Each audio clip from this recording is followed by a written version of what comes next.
They said humanity's warnings were theater, propaganda, the kind of bluff a cornered predator makes before it dies.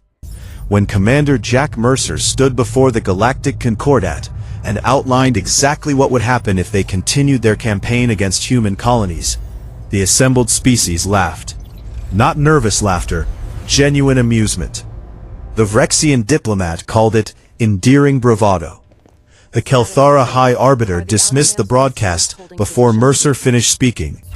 3 weeks later, the first human fleet dropped out of slipspace above Vrexian Prime, with surgical precision that made the planet's orbital defenses look like children's toys. If you want to know what happens when an entire galaxy mistakes patience for weakness, hit that like button, drop a comment about what you'd warn the galaxy, and subscribe to HFY Endurance Tales. Because what comes next changed the definition of proportional response forever. Let's move forward into humanity's trial by fire. Commander Jack Mercer had delivered the warning from the bridge of the UNSC Resolute, humanity's newest diplomatic carrier, while 57 species watched via live transmission. The Concordat Chamber, a massive orbital station above the neutral world of Kasara 4, had fallen silent when Earth's seal appeared on every screen. Mercer's voice had been calm, measured.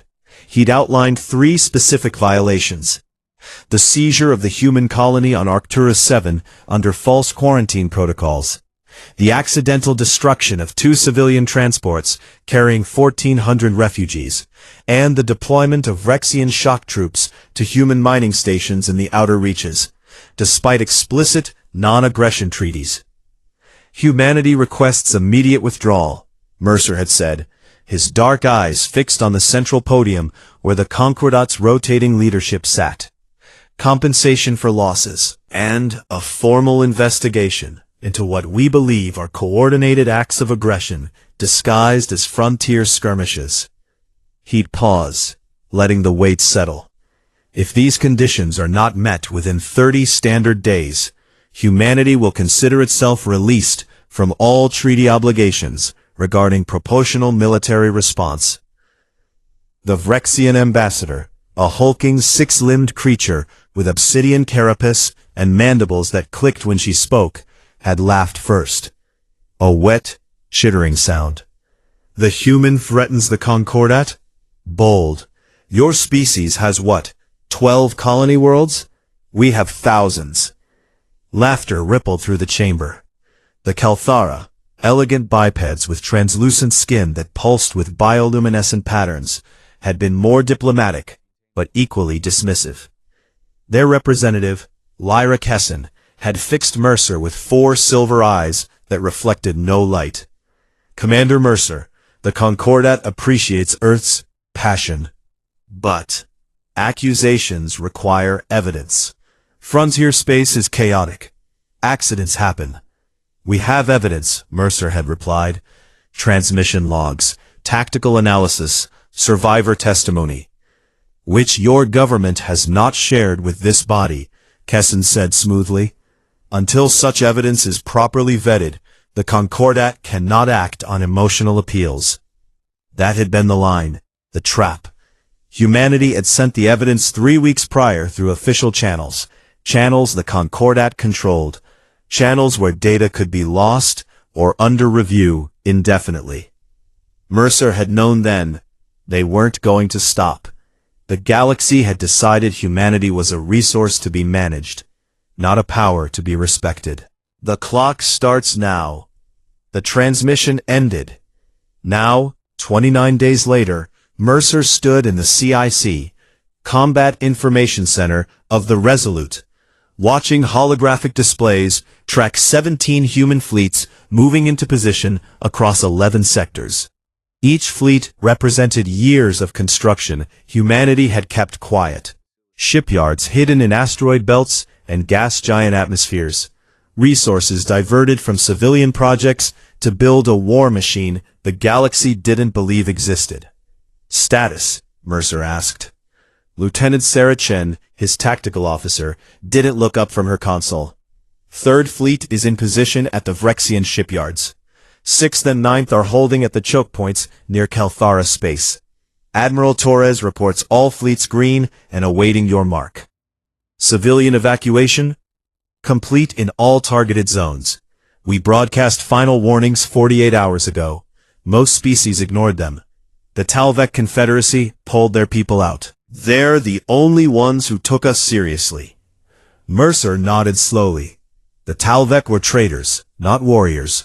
They understood risk assessment better than most. Time to deadline? 11 hours, 14 minutes. Across from Chen, standing at an observation post usually reserved for diplomats, was the alien who'd become an unexpected variable in this entire mess.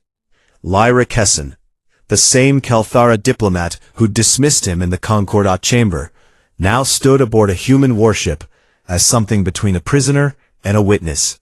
She'd arrived 6 days ago, alone, in a small Kalthara courier vessel. No weapons, no escort, just a message. I need to see your evidence. Mercer had almost refused, but Captain Elena Rodriguez, the Resolute's commander, had convinced him. If she's genuine, she's worth more than a battleship. If she's a spy, we feed her exactly what we want the Concordat to know. Kessin's translucent skin currently pulsed a deep amber. What Mercer had learned meant intense concentration mixed with unease. Her 4 eyes tracked the holographic displays with unsettling precision, absorbing fleet positions, tonnage estimates, probable engagement zones. You were not bluffing, she said quietly.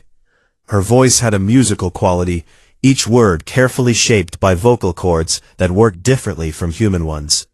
No, Mercer replied.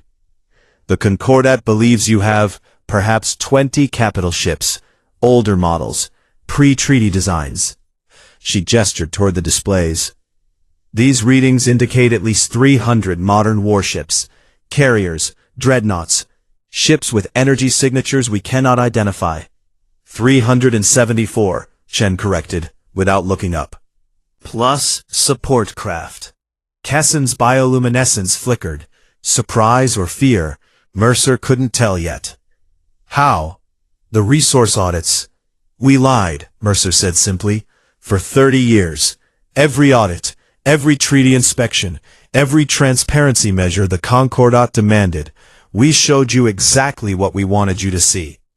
Built the rest in places you didn't bother to look. That is, Kessin paused, searching for words, a staggering violation of diplomatic protocol. So is seizing our colonies, Mercer said, killing our civilians, using bureaucracy as a weapon while your allies pick us apart piece by piece. The Kalthara's skin shifted to a cooler blue. Regret? Shame? Mercer still wasn't certain how to read all her emotional tells. I did not know, Kessin said, about Arcturus 7. The evidence you provided, the communication intercepts between Vrexian command and Concordat leadership. Her voice faltered. They deleted your formal complaint, classified it as human hysteria, and buried it. I only found it because I had high-level clearance. Had? Mercer noted the past tense. I am here, Kessin said, meeting his eyes with 2 of her 4. Without authorization. My government has declared me rogue. That why you came? I came because I do not wish to be part of a government that orchestrates genocide and calls it frontier policy. Her bioluminescence flared bright gold, anger, pure and sharp. And because if your warning was genuine, my people need to know what is coming. Mercer studied her for a long moment. You really think they'll listen? No, Kessin admitted, but I had to try. A chime echoed through the CIC. Chen's fingers danced across her console. Incoming transmission, Concordat emergency channel. Put it through. The holographic display shifted. The Vrexian ambassador's face filled the frame, her mandibles clicking rapidly. Agitation. Behind her, Mercer could see the Concordat chamber in chaos. Dozens of species shouting over each other. Commander Mercer, the Vrexian hissed, you will stand down your fleets immediately. This unprovoked military buildup constitutes an act of war. Unprovoked, Mercer's voice could have cut steel. You have 4 hours to begin withdrawal from human territory. The terms haven't changed. The Concordat does not negotiate with terrorists. Then the Concordat should have responded to our diplomatic complaint 30 days ago. Mercer leaned forward. You were warned. Legally. Publicly. With every protocol observed. What happens next is on you. He closed the channel. Kessen's bioluminescence had gone completely white. What Mercer had learned was pure, unfiltered shock. You are actually going to do it. Attack the Concordat. We're going to enforce our borders, Mercer corrected. Anything beyond that depends on their next move. The CIC fell silent, except for the quiet hum of shipboard systems and the steady beep of countdown clocks. Chen broke the silence. Commander, what if they call our bluff? Mercer turned to face her. Lieutenant, we haven't been bluffing for 5 seconds of this entire crisis. They're about to learn that the hard way. The countdown timer hit 4 hours. Across 17 sectors, human fleets began final approach maneuvers. And in the Concordat chamber, the galaxy's leadership faced a choice they'd spent 30 days refusing to take seriously. Believe humanity meant what it said, or find out exactly how much firepower a species could hide when survival was on the line. The Vrexian ambassador called for an emergency vote to authorize military response against human forces. It passed unanimously. Somewhere in deep space, Admiral Catherine Torres received the confirmation she'd been waiting for, and gave the order humanity had been preparing to give for 3 decades. All fleets, weapons free. The Vrexian shipyards at Kalith Station were the largest military production facility in Concordat space. 12 orbital platforms, each the size of a small moon, connected by transit tubes and defended by layered shields that had never been breached in 300 years of operation. Admiral Torres watched them through the Indomitable's viewports and allowed herself a thin smile. Range? She asked. 400,000 kilometers, and closing, her tactical officer reported. Station defenses are active. They're tracking us, but haven't fired yet. They're confused, Torres said. 1 ship, heavy dreadnought configuration, but only 1. They think it's a scouting run. Behind the Indomitable, invisible in the black, 300 human vessels held position in a perfect 3-dimensional envelope, powered down to minimal signatures, coated in stealth plating that bent sensor radiation like a mirage. Torres had spent 26 years in the Navy, risen from fighter pilot to fleet command, through 2 brushfire wars and a dozen diplomatic nightmares. She'd lost friends to Vrexian accidents, watched bureaucrats sacrifice human lives on the altar of Concordat politics. This was for them. Kalith Station is hailing us, communications reported. Let them talk, Torres said. Helm, reduce speed. Make it look like we're hesitating. The Indomitable decelerated, drifting toward the shipyards like a predator feigning injury.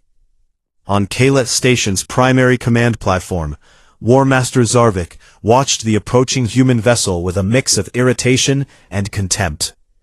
The dreadnought was impressive by human standards, nearly 2 kilometers long, bristling with weapons, but against Kalith's defenses, it might as well have been a shuttlecraft. They send 1 ship, his tactical advisor chittered, either desperation or stupidity. Both, Zarvik said.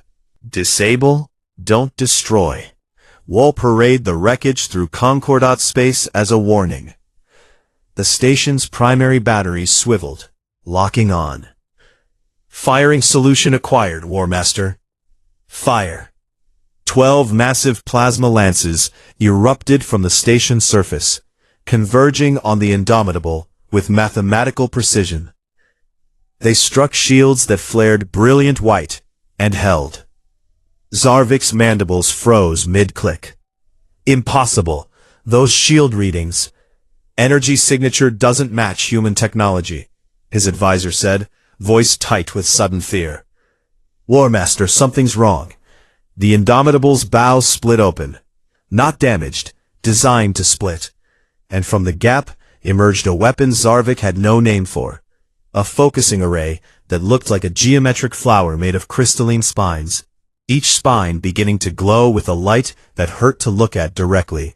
Full power to shields, Zarvik roared. All batteries, continuous fire. The station's weapons poured energy into the human ship. Shields flickered under the assault, energy readings climbing toward critical. The Indomitable fired, not a beam, not a projectile. A pulse of gravitational distortion that crossed 400,000 kilometers in 3 seconds and struck Caliph Station's primary shield generator like the fist of an angry god. The shields didn't just collapse, they inverted, crushing inward with enough force to pancake the entire generator platform into a disk of compressed metal 40 meters thick. Secondary explosions rippled through the adjacent platforms. And then the rest of Third Fleet decloaked. 300 warships appeared simultaneously across a sphere 12 million kilometers wide, surrounding Caliph Station in a perfect encirclement. Missile tubes opened, railguns charged, energy weapons came online, with a sound like reality screaming. Zarvik stared at the tactical display in numb horror. How? Admiral Torres' voice came through every speaker on every platform.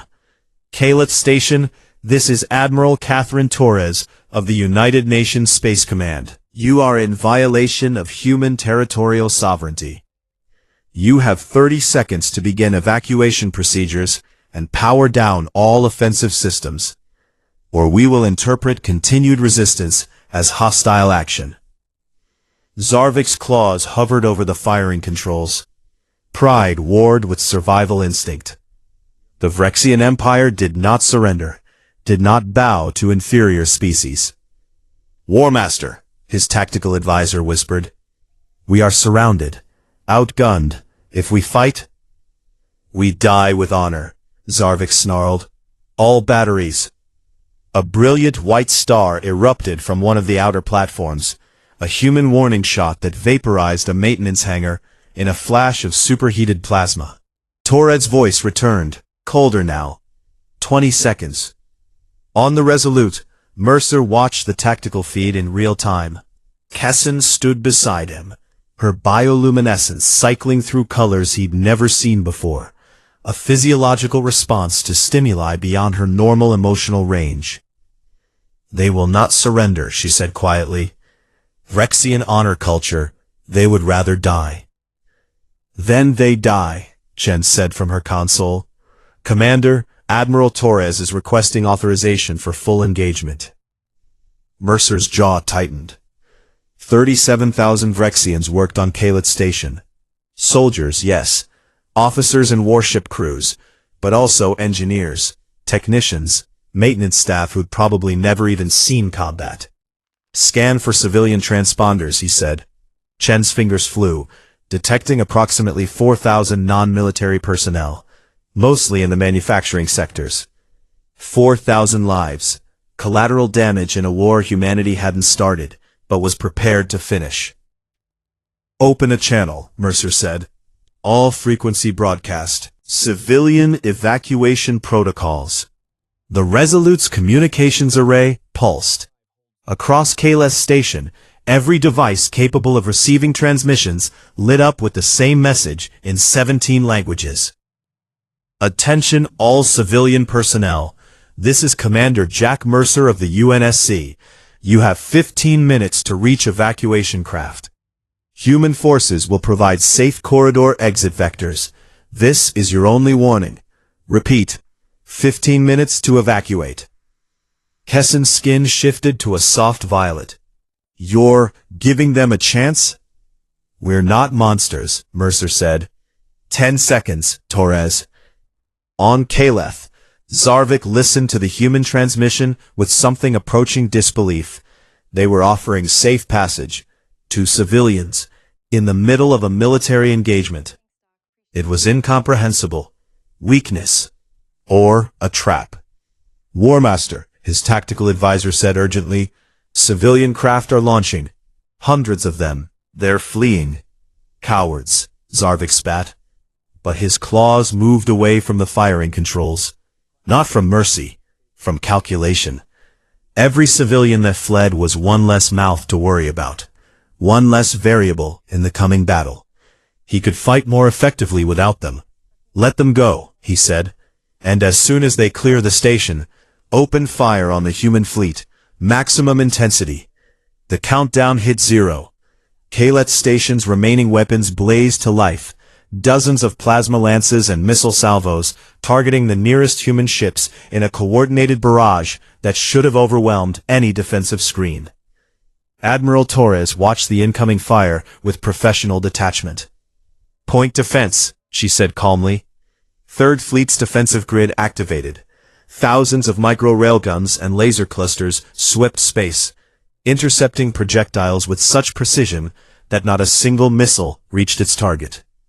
The plasma lances splashed against overlapping shield formations that redirected the energy harmlessly into the black.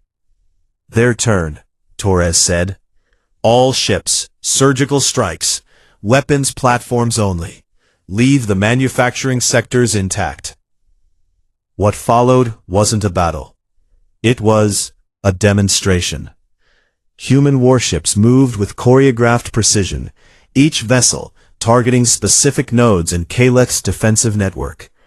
Railgun slugs, solid tungsten, moving at appreciable fractions of light speed, punched through armor plating, designed to withstand sustained bombardment. Missile swarms bypassed point defense through sheer mathematical elegance, exploiting gaps in coverage that shouldn't have existed. Within 6 minutes, Kalet Station had lost 70% of its weapons. Within 12, the remaining platforms surrendered. Zarvik, trapped in a command center filling with smoke from overloaded power conduits, stared at the communication panel where a human officer's face waited patiently. Your shipyard is ours, the officer said, not Torres, someone younger. War Master Zarvik, you are ordered to stand down and prepare for boarding. Resist, and we will disable life support. Zarvik's mandibles clicked once, twice. Then he reached up and methodically crushed every communication device in reach, sparked his claws across the power grid, and activated the station's self-destruct sequence. If we cannot have Kalet, he hissed to his horrified staff, the humans will find only wreckage. The countdown began. 90 seconds to total detonation. On the Indomitable, alarms blared. Sir, Torres tactical officer shouted. Station's primary reactor is overloading. They're going to blow the whole thing. Torres' expression didn't change. Civilian craft clear? Yes, ma'am. Last transport jumped 30 seconds ago. Then let it burn, she said. All ships full reverse. Get clear of the blast radius. But before Third Fleet could retreat, a second transmission cut across all channels. Not military frequency. Not human. Kessin's voice, broadcasting from the Resolute, with authorization Mercer had just granted her. War Master Zarvik, this is Arbiter Lyra Kessin of Kalthara. Stand down your self-destruct. I am aboard the human flagship. I have seen their full evidence regarding Arcturus 7. The Concordat leadership deliberately orchestrated attacks on human civilians and buried the proof. You are being sacrificed to cover their crimes. Power down and save your crew. On Kalet's dying command deck, Zarvik froze. Kessin? One of his officers whispered. The Concordat Arbiter is with the humans. If Kessin had defected, if the accusations were true, the countdown hit 60 seconds. Across human space, in the Concordat chamber, in military commands and civilian news networks, 17 species watched the same tactical feed. Watched a human fleet spare civilians mid-battle. Watched a human fleet offer surrender terms to an enemy trying to commit suicide. Watched the galaxy's assumptions about humanity begin to crack. 45 seconds. Zarvik's claw hovered over the abort sequence. And then, the universe exploded. Zarvik hit abort with 3 seconds remaining. The reactor's runaway cascade reversed. Stabilizers kicked in, and Kaleth Station shuddered as emergency systems flooded cooling channels with liquid helium. War Master, his tactical officer said shakily, human boarding craft are launching. Zarvik slumped in his command throne. Outside the viewport, human vessels formed a perimeter. Not aggressive, not celebrating, just watching, waiting, efficient. Stand down, he said, the words ash in his mandibles. All personnel lay down arms, prepare for occupation. On the Indomitable, Torres watched the Vrexian life signs stabilize, and allowed herself a quiet exhale. Boarding teams, you're clear. Secure command, engineering, and armory. Standard occupation protocols. No casualties unless fired upon. Aye, Admiral, came the crisp response. Kessen's transmission had worked. Mercer had gambled that an appeal from inside the Concordat, from someone the Vrexians might still respect, would break through Zarvik's honor-death spiral. It had worked. Barely. Mercer leaned back in his chair aboard the Resolute, closing his eyes briefly. 1 shipyard secured. Civilians evacuated. A clean operation. Too clean to last. Commander, Chen said, voice tight. Incoming flash traffic from 5th Fleet, Priority Alpha. Mercer's eyes snapped open. Priority Alpha meant imminent threat or catastrophic discovery. On screen. The hologram resolved into Commander David Okonkwo, 5th Fleet's intelligence chief, his face grim. Sir, we've got a problem. Big one. Talk to me. 5th Fleet was assigned to recon and secure the Kelthara forward base at Epsilon Tertius. When we arrived, the base was gone. Not destroyed. Gone. No debris. No life signs. Empty space, where a station housing 40,000 Kelthara should have been. Kessen's bioluminescence flared white gold. Impossible. Epsilon Tertius is a permanent installation. It cannot simply vanish. Ma'am, I'm looking at empty coordinates, Okonkwo said, but we picked up residual energy signatures. Massive gravitational distortion. And 1 automated beacon, heavily encrypted, broadcasting on a loop. What's it saying? Mercer asked. Okonkwo's jaw tightened. It's a warning. In Kelthara, Vrexian, and human. Specifically addressed to UNSC Command. Says, the Concord is not your only enemy. Pull back or share our fate. Silence filled the CIC. Kessen's skin went almost translucent. Fear, raw and absolute. No, no. If Epsilon Tertius was taken. Taken by who? Chen demanded. The Verath, Kessen whispered. Mercer frowned. I've never heard of them. You wouldn't have. They exist outside Concordat jurisdiction, beyond the rim. A civilization so old and reclusive, most species believe they're myth. Kessen's 4 eyes locked on Mercer. 3,000 years ago they issued 1 decree to the galaxy. Stay out of the Veil Nebula or be erased. The Concordat tested that boundary twice. Both times, entire fleets vanished. The 3rd time, the Verath sent an envoy to the Concordat chamber. And? The envoy delivered a single message. Your expansion ends here. Cross the boundary again, and we will begin removing your core worlds one by one until you learn. Kessen's bioluminescence pulsed erratically. The Concordat never crossed the boundary again. Officially, the Verath became a diplomatic non-issue. Unofficially, we've been terrified of them for millennia. Mercer processed this, and you think they took your station because Epsilon Tertius was 20 light-years from the Veil Nebula boundary, close enough to monitor. If the Verath interpreted recent Concordat activity as preparation for expansion, Kessen's voice trailed off. They would respond preemptively. Recent Concordat activity, Mercer said slowly, like seizing human colonies, escalating frontier conflicts. Kessen met his eyes, or mobilizing fleets to counter a human military buildup. Yes, Chen swore quietly. So we kick the Concordat in the teeth, and something worse wakes up thinking it's their problem too. Commander Okonkwo, Mercer said, pull Fifth Fleet back to safe distance. Do not, repeat, do not, approach that nebula boundary. Maintain passive sensors only. Already done, sir. But Commander, if the Verath are moving, and they think humanity is part of whatever pissed them off, we need to know more, Mercer finished. He turned to Kesson. Can you contact them, the Verath? No one can. They initiate contact when and how they choose, always. A second alert chimed, this time from Third Fleet. Torres' face appeared. Mercer, we've got activity near the Calthera homeworld. Big activity. Signatures match nothing in our database. Enormous mass. Weird energy readings. Moving at speeds that shouldn't be possible for something that size. How big? Torres hesitated. Initial scans say 1,500 kilometers. Roughly cylindrical.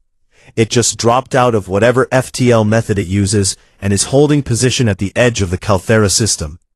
It hasn't fired, hasn't communicated. Just sitting there. 1,500 kilometers. The Indomitable, humanity's largest warship, was barely 2. Is it Verath? Mercer asked Kesson. I don't know. No one's ever seen one of their vessels, and lived to describe it in detail. But the size matches old records. Her skin flickered through a dozen colors.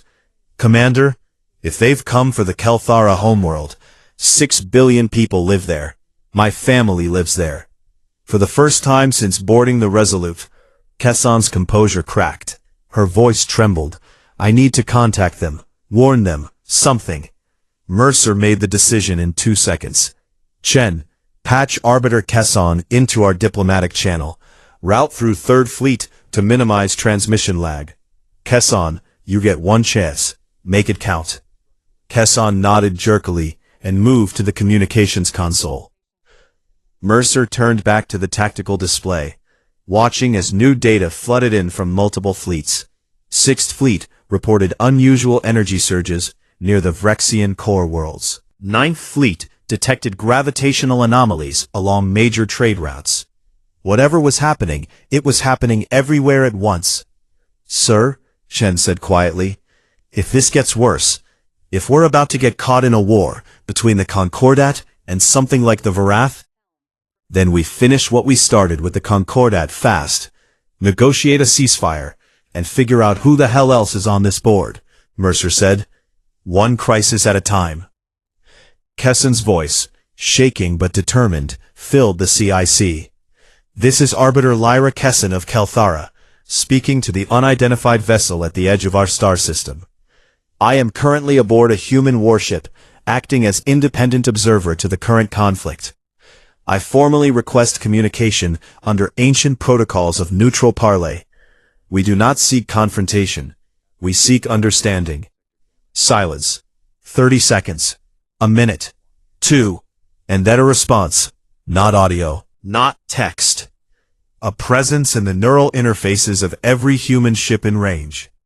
Bypassing firewalls and encryption like they were suggestions. Not hostile. Not friendly. Simply there, existing in their systems with the casual ease of something infinitely more advanced. Words appeared on every screen, in every language simultaneously. Humanity, you have awakened from stagnation. The Concordat fears this. We do not. But your expansion has consequences. Calthara Epsilon Tertius crossed our boundaries seeking to monitor you. They were removed. Continue your war. Conclude it swiftly. Do not approach the veil. When you are ready, we will speak again. The presence vanished. The massive vessel at the Calthara system's edge blinked out of existence. Not jumped, not FTL, just gone, like it had never been there. Mercer stared at the empty sensor readings. Well, he said, after a long moment, that's new. Shen's hands were shaking slightly on her console. Sir, did they just give us permission to finish the war? Or a warning, Mercer said. They're watching. They want this resolved quickly. Clean. He turned to Kessin, whose bioluminescence had gone completely dark. Shock, maybe, or relief. Your station wasn't destroyed because of us. It was destroyed because they thought the Concordat was using it to spy on human activity near their territory. Kessin nodded slowly. The Verath do not tolerate proximity. Epsilon Tertius was acceptable when it was simply a forward base. But if they perceived it as staging for operations against humans, who might then push conflict toward their borders. She paused. They eliminated the variable. 40,000 people, Chen whispered. Just gone. The Verath view politics as computational problems, Kessin said, her voice hollow. Moral considerations do not enter the equation. Efficiency, stability, long-term equilibrium. That is all. Mercer's comm chimed. Admiral Torres. You seeing this, Commander? Every word. So we've got ancient god machines telling us to hurry up and finish our war before they get bored and erase everyone involved? That's my read, yes. Torres laughed, sharp, humorless. Well, hell. Guess we better not disappoint them. What's our next move? Mercer looked at the tactical display. Kaleth Station secured. Multiple Concordat fleets scrambling to respond to human attacks across a dozen sectors. The Vrexian Empire reeling. The Kelthara government in chaos with one of their arbiters defecting. And now, hovering in the background, an ancient power that made the entire war feel like children squabbling in a sandbox. We hit them again, Mercer said. Harder. Faster. Force a surrender before someone else decides to remove variables. He paused. Chen, get me a direct line to Earth Command, and pull up the contingency files. Which contingency, sir? The one we were never supposed to actually use, Mercer said quietly. Operation Broken Sword. Chen's face went pale. Sir, that's... I know what it is, Lieutenant. Pull the files. Across the fleet network, human commanders received new orders. Not just military targets now. Strategic strikes. Infrastructure seizures. Rapid occupation protocols. Humanity had warned the galaxy. The galaxy had laughed. Now, with ancient eyes watching, and a 30-day deadline long expired, Commander Jack Mercer activated the plan that would end the war in 72 hours or doom humanity in the trying.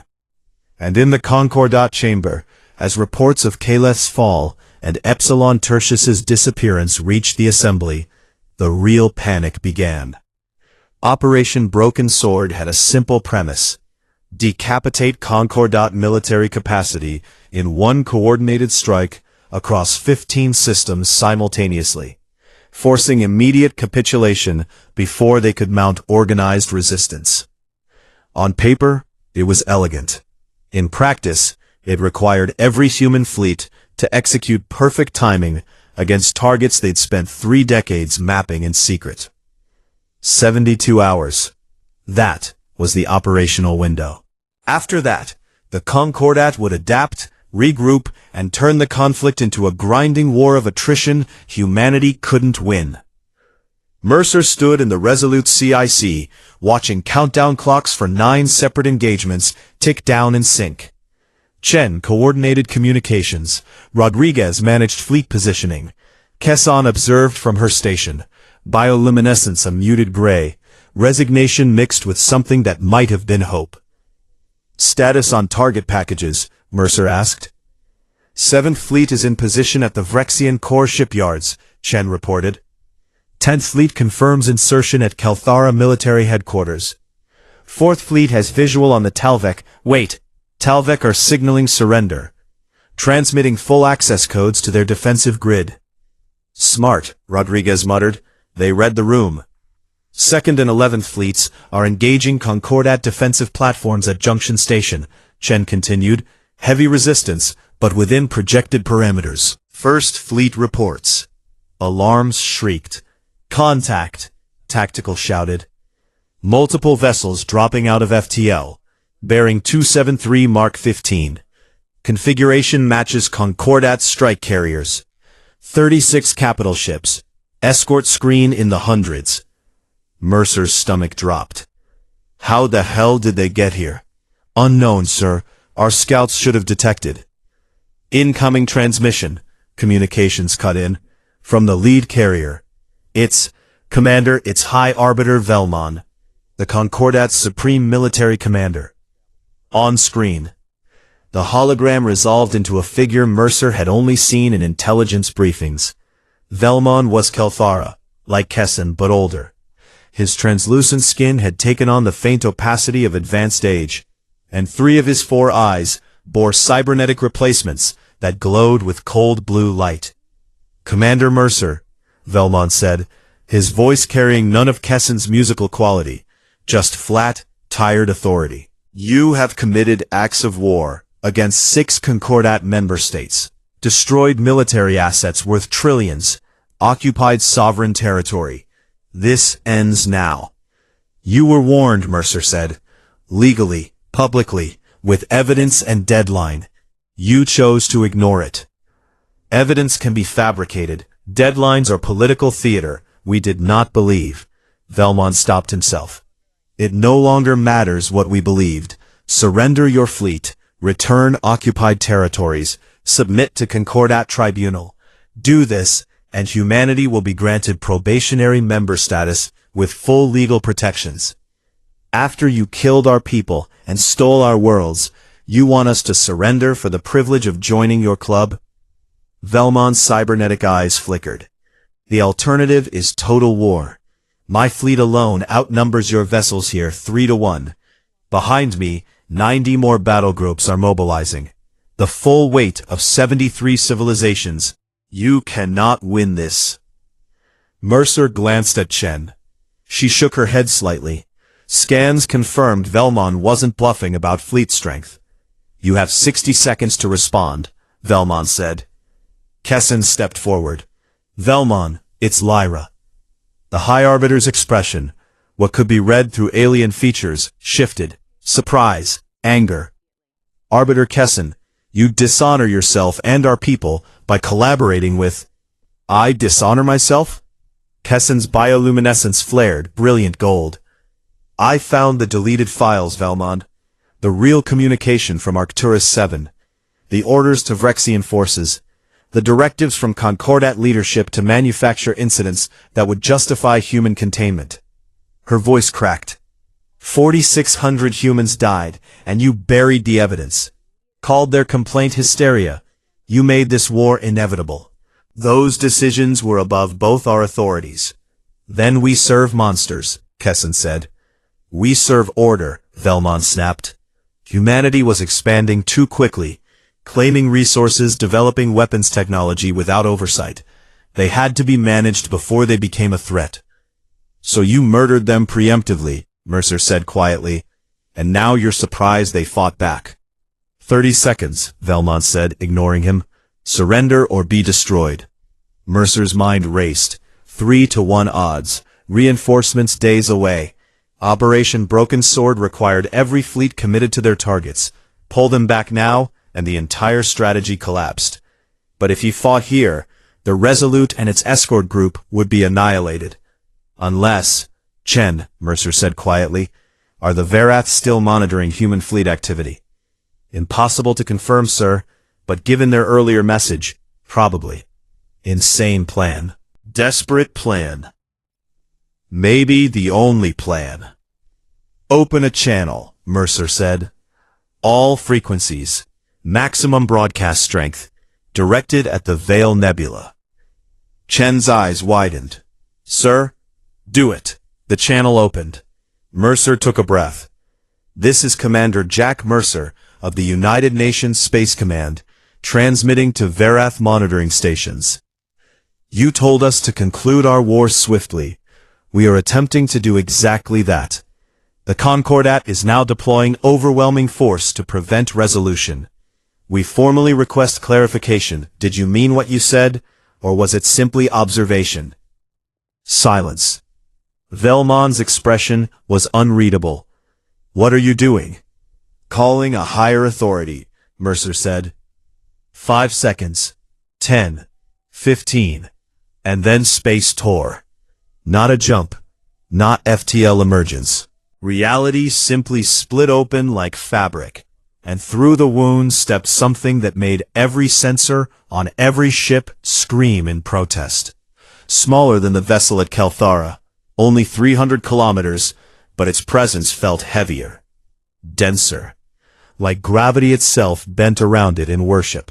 The Varath ship hung between the human and Concordat fleets, equidistant from both, and it spoke, not through comms, but directly into the minds of every sentient being within a light minute. Concordat fleet, withdraw.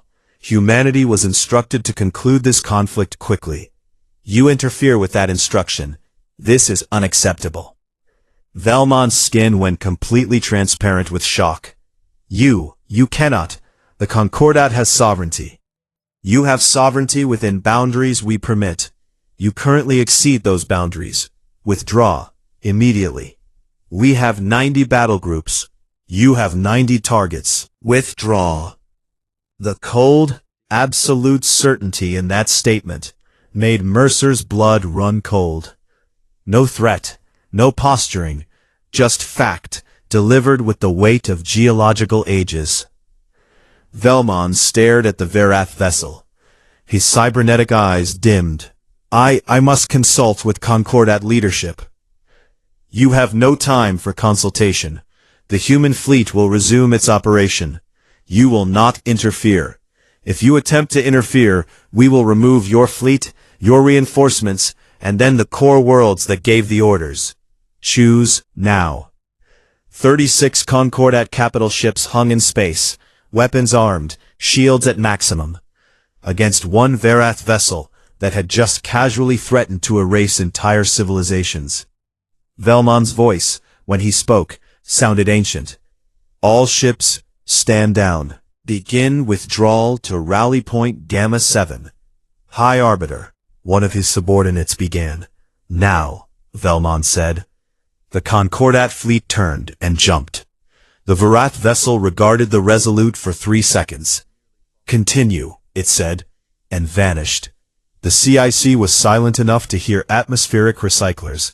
Well, Rodriguez said finally, that happened. Mercer exhaled slowly.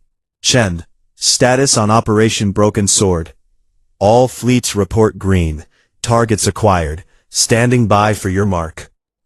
Kessin approached Mercer, her bioluminescence cycling through colors he'd learned meant profound confusion. You called the Varath, as a weapon, against us. I called them as witnesses, Mercer corrected. They chose how to respond.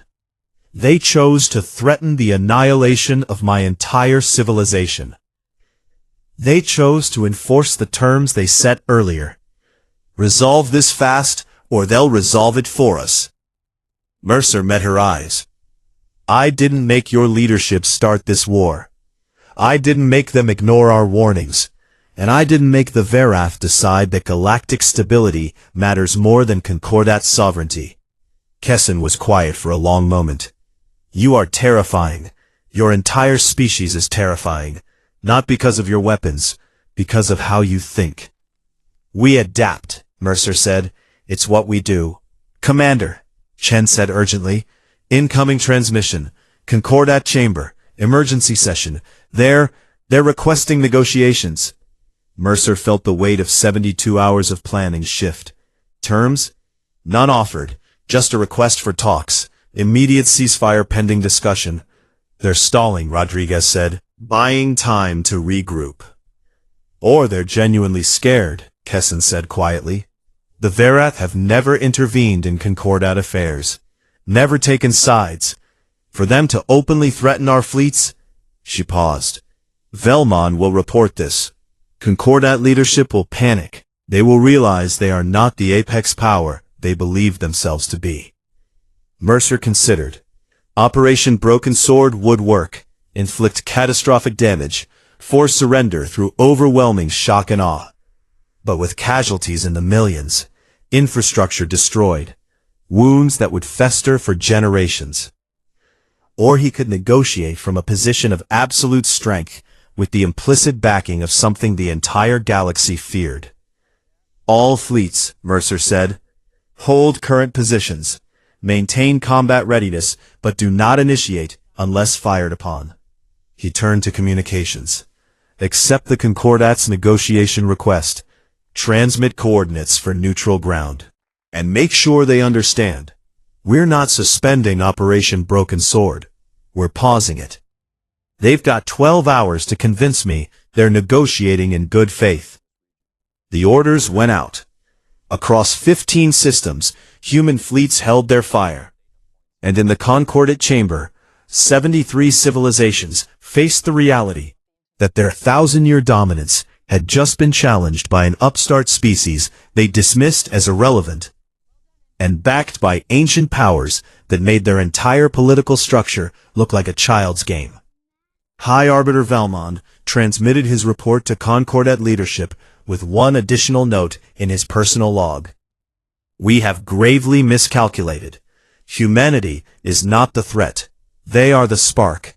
What we have awakened by provoking them, that is the true danger. The first formal peace talks between humanity and the Concordat were scheduled for 14 hours from now. 12 hours remained on Operation Broken Sword's execution clock. The galaxy held its breath.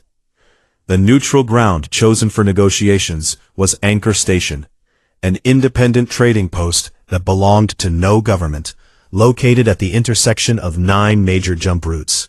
It had served as treaty ground for 300 years, considered sacrosanct by every civilized species. Mercer arrived aboard a diplomatic shuttle with minimal escort. Kessin accompanied him at her own insistence. You will need someone who understands how they think, she'd said. How they will try to manipulate the terms. The Concordat delegation arrived with 17 representatives, one for each major member species. Valmond led them, his cybernetic eyes tracking Mercer with what might have been respect or calculation. The conference chamber was circular, with holographic displays showing real-time tactical data both sides had agreed to share, fleet positions, weapons status, casualty counts. The numbers were stark. Human forces, 47 ships damaged, 1,200 casualties. Concordat forces, 63 installations seized or destroyed, 74 ships disabled or captured, estimated 40,000 military casualties. And one station, Caleth, occupied by human forces with 37,000 Vrexian prisoners. Valmond opened with formality. Commander Mercer, on behalf of the Galactic Concordat, I acknowledge that humanity's grievances were not appropriately addressed through diplomatic channels. We are prepared to discuss terms for ceasefire and eventual peace.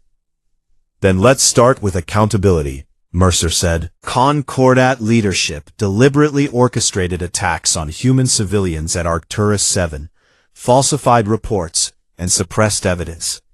Who gave those orders? Silence. The Vrexian ambassador, not the one who'd laughed at Mercer's original warning, but a new representative, spoke carefully. Those decisions were made by intelligence committees operating under broad security mandates. No single individual. Committees don't delete files, Mercer interrupted. People do. Names. More silence. Kessin leaned forward. You will not provide names because the individuals responsible sit in this room or in positions you cannot afford to expose. Am I wrong? Valmond's bioluminescence flickered. Internal accountability is a Concordat matter. Then make it external, Mercer said. Independent tribunal, neutral judges, full transparency, or there's no deal. The Vrexian ambassador's mandibles clicked in agitation. Concordat sovereignty was forfeited when you committed genocide and called it policy, Mercer said flatly. Here are humanity's terms, non-negotiable. 1. Full withdrawal from all human claim systems. 2. Reparations for civilian losses, infrastructure damage, and stolen resources. 3. War Crimes Tribunal with independent oversight. 4. Permanent concordat recognition of human territorial sovereignty with enforcement mechanisms. 5. Technology sharing agreements to prevent future misunderstandings. Technology sharing? A new voice, the Kelthara delegate, not Kessin. You would have us give you our most advanced— You already took our technology, Mercer said. Scans of our ships, weapon configurations, FTL methodology. We want the same access you've had for years. Fair trade. Velmon raised one hand, a gesture for silence. These terms are extensive. We need time to discuss internally. You have 6 hours, Mercer said, because in 6 hours, Operation Broken Sword resumes. Every major Concordat military installation we didn't hit in the first wave becomes a valid target. You want more time? Start withdrawing from human systems. Every ship you pull back buys you another hour. That is extortion, the Vrexian ambassador hissed. That is war, Mercer corrected. You started it. We're finishing it. But we're also offering you a way out that doesn't end with your entire military infrastructure in ruins. A younger delegate, from a species Mercer didn't recognize, crystalline and multi-limbed, spoke up hesitantly. What guarantee do we have that humanity won't use this as a stepping stone to further aggression? You have demonstrated capabilities far beyond what you disclosed. How do we know? Because we don't want your territory, Mercer said. We never did. We wanted to be left alone, to grow, trade, exist without interference. You made that impossible. So now, we're making it clear. You leave us alone, or we make you leave us alone. Permanently. Kessin added, He speaks truth. I have been aboard their vessels, studied their tactical doctrine. Humanity's entire military posture is defensive. They built all this. She gestured at the tactical displays, showing the human fleet, not for conquest, but because they believed, correctly, that diplomacy with the Concordat would eventually fail. They were proven right at Arcturus 7. And the Varath? Velmon asked. You have their backing? We have their attention, Mercer said carefully. They want this resolved quickly, clean. They don't care who wins, only that galactic stability is maintained. If you force a protracted war, they'll intervene, and I don't think they'll be gentle about it. The room absorbed that truth in silence. Velmon studied Mercer for a long moment. You are 28 years old, according to our intelligence. Rose through ranks rapidly. Lost friends at Arcturus 7. You have every personal reason to want vengeance, yet you sit here offering terms instead of simply destroying us. I want justice, Mercer said. Vengeance is easy. Justice requires work, but it lasts longer. You sound like a politician. I'm a soldier who's tired of fighting wars that didn't need to happen. Velmon's bioluminescence shifted to pale blue. I will relay your terms to Concordat leadership, but I can tell you now, the tribunal will be the sticking point. Exposing our leadership to external judgment is the only way this ends without complete mutual destruction, Mercer finished. Because if we don't establish accountability now, this happens again in 20 years, 50 years. Some other species gets the Concordat's attention, and your governments decide preemptive containment is easier than actual diplomacy. You want to change how we govern ourselves. I want you to stop murdering people and calling it policy. How you accomplish that is up to you. The Concordat delegation requested a recess. Mercer granted 2 hours. In the waiting chamber, Kesson approached him. They will accept most terms, but the tribunal, that will require them to sacrifice powerful individuals. That does not happen easily in Concordat politics. Then they'll stall until we resume operations, lose more people, and end up accepting worse terms, Mercer said. Their choice. You would really do it? Destroy their military infrastructure? Every installation, every shipyard, every command center. Mercer met her eyes. because the alternative is accepting that they can kill our people whenever convenient and face no real consequences. I won't do that. Keson's bioluminescence cycled through several colors. When this is over, when the tribunal happens, I will testify. Provide every file I accessed, every communication I intercepted. They will hate me for it.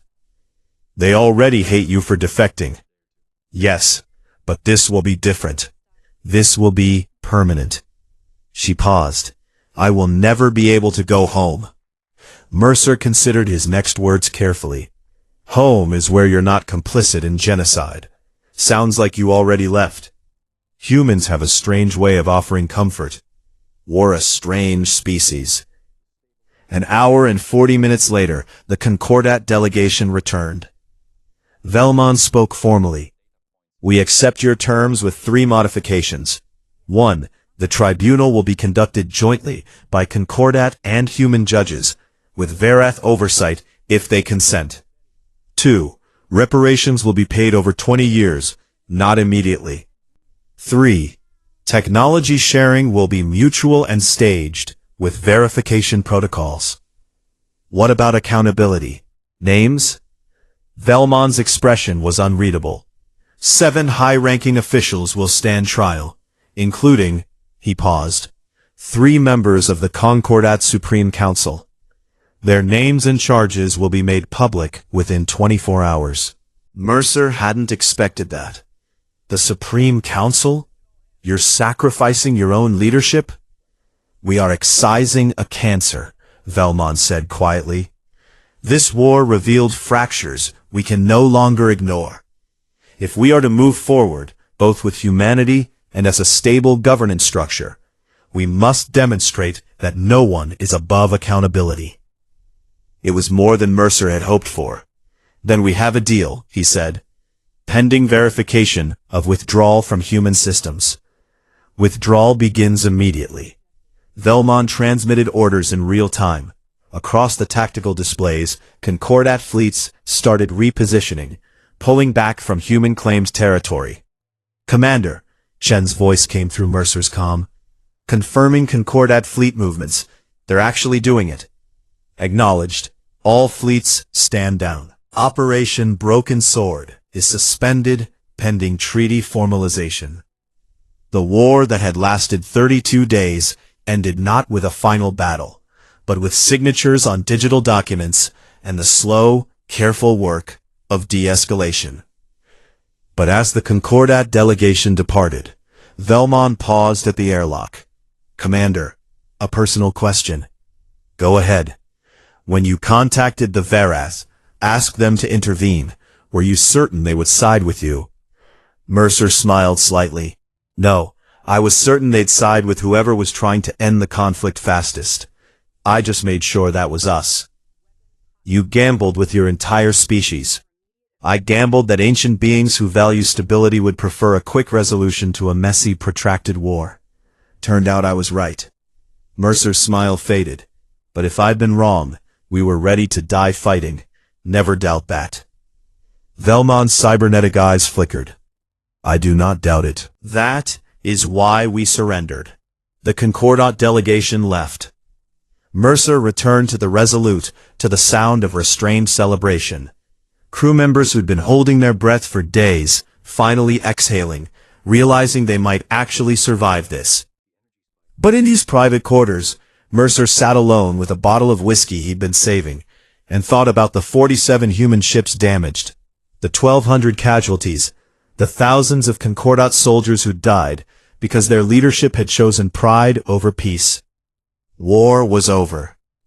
The hard part, justice, reconciliation, building something better, was just beginning. 6 months later, the tribunal convened on Anchor Station, in a chamber specifically constructed for transparency. Every session was broadcast live across 74 star systems. Hundreds of billions watched as evidence was presented, testimony given, verdicts delivered.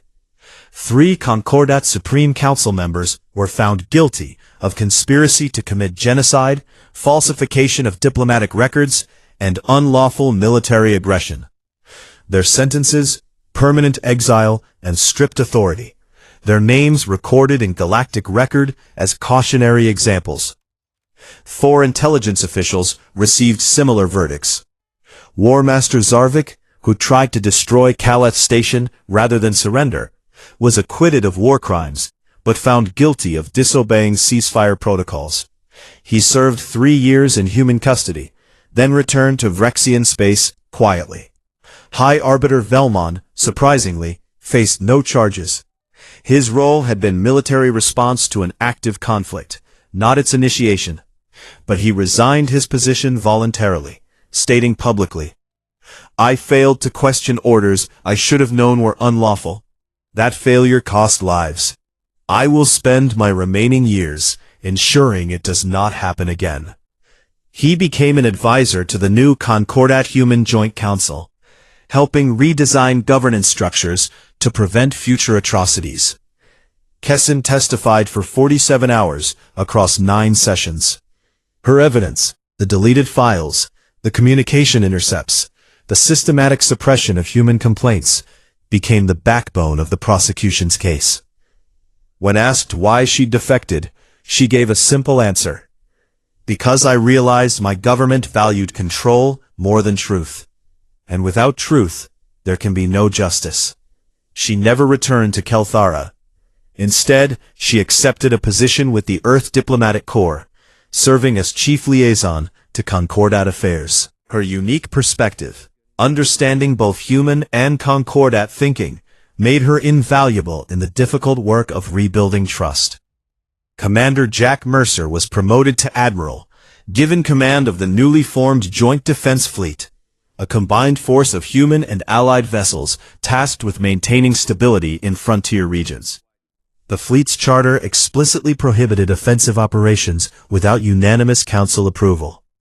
"We're not the galaxy's police," Mercer told reporters at the fleet's commissioning ceremony. "We're the galaxy's circuit breaker. We exist to prevent conflicts from escalating, to give diplomacy room to work, and to remind everyone that there are consequences for violating agreed-upon rules." The Verath never formally joined the council, but they sent an observer, a small probe that hovered silently in every major session, recording but never speaking. Its presence alone kept certain aggressive proposals from ever reaching a vote. Humanity's technological advantage didn't last.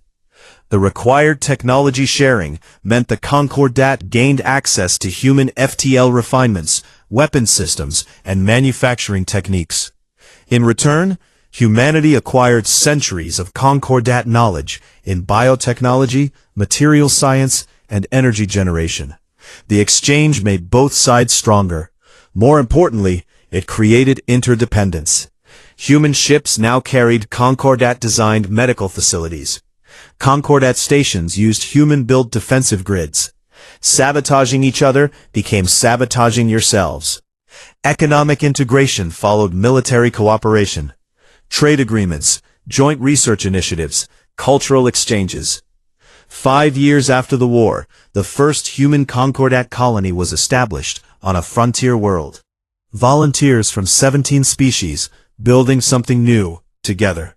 They named it New Covenant, and its charter explicitly banned any law that discriminated based on species origin. It wasn't perfect.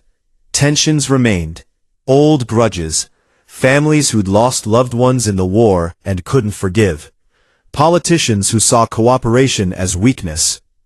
But it was better. 10 years after the war, Mercer stood on the bridge of the Resolute, now refitted as the Joint Fleet flagship, and watched a ceremony he'd never thought he'd see. The Vrexian Empire, historically the most resistant to human integration, was formally signing a mutual defense pact. If human territory was threatened, Vrexian fleets would respond. If Vrexian space faced aggression, human forces would deploy. Former enemies, now allies. The Vrexian ambassador, the same one who'd laughed at Mercer's original warning, approached him after the signing. Her mandibles clicked in what Mercer had learned was embarrassment. "Commander, apologies, Admiral Mercer. I owe you an acknowledgement." "Which is?" "You warned us. Specifically, clearly, with deadline and terms. We laughed. Her mandibles clicked again. We were fools. You were arrogant, Mercer corrected gently. So were we, in different ways. The difference is we both learned from it. Some learned faster than others. 40,000 of my people died because we refused to believe you meant what you said. And 1,200 of mine died enforcing it, Mercer said. The question isn't whether we can undo the past. It's whether we build a future where the next warning is actually heard. The ambassador's mandibles stilled. You still believe in warnings? After all this? I believe in giving people the chance to choose better. What they do with that chance, Mercer shrugged, that's on them. Later that evening, in the Resolute's observation deck, Kessin found him watching stars drift past. You're thinking about the Verath, she said. Am I that obvious? You get a specific expression when contemplating entities that could erase us all without effort. Her bioluminescence pulsed gentle amber. Affection, Mercer had learned. They have not contacted us since the war ended. No messages, no appearances, just watching. Maybe that's the point, Mercer said. They told us to resolve the conflict quickly. We did. Now they're seeing if we can maintain peace on our own. And if we fail? That I suspect they'll intervene, efficiently, permanently. Mercer turned to face her. Which is why we can't fail. That is considerable pressure. It's the job. Someone's got to carry it. Kessan's skin flickered through several colors. I have been analyzing human idioms. That one is particularly fatalistic.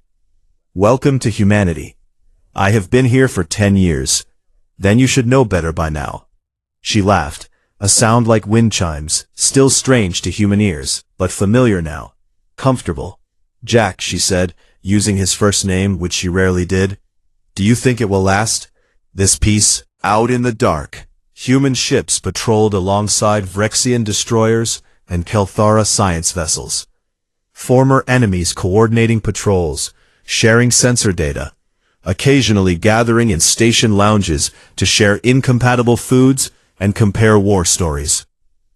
I think it'll last as long as people remember why we built it, he said.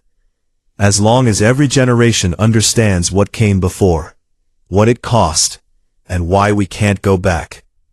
And when they forget, then people like us remind them. Mercer smiled slightly. Loudly if necessary. A chime echoed through the observation deck. Chen's voice. Admiral, incoming transmission. Priority diplomatic channel. It's, sir, it's from the Veil Nebula. Mercer and Kessin exchanged glances. After 10 years, Kessin whispered. Put it through, Mercer said. The display activated. Not a visual communication. The Verath didn't appear on screens. Just text, rendered in every known language simultaneously. Humanity, Concordat. Your cooperation is noted. You have exceeded our expectations. We are pleased. New challenge approaches. Species beyond our current borders seek entry to this region. They will arrive in approximately 30 years. They are aggressive, acquisitive, uninterested in diplomacy. You will need to be stronger, unified, prepared. We will not intervene in this coming conflict. It is yours to resolve. Do not disappoint us. The message ended. Silence filled the observation deck. Well, Mercer said eventually, looks like we're not done yet. 30 years, Kessin said. A generation to prepare. Or a generation to fall apart, arguing about who's in charge when they get here. Mercer straightened. Chen, call a joint council emergency session. Flag it highest priority. And pull every long-range sensor log from the last decade. If something's coming, I want to know everything we can learn about it before it arrives. Aye, sir. Kessin's bioluminescence pulsed deep blue. You are not afraid. I'm terrified, Mercer corrected. But terror doesn't help. Planning does. Preparation does. Unity does.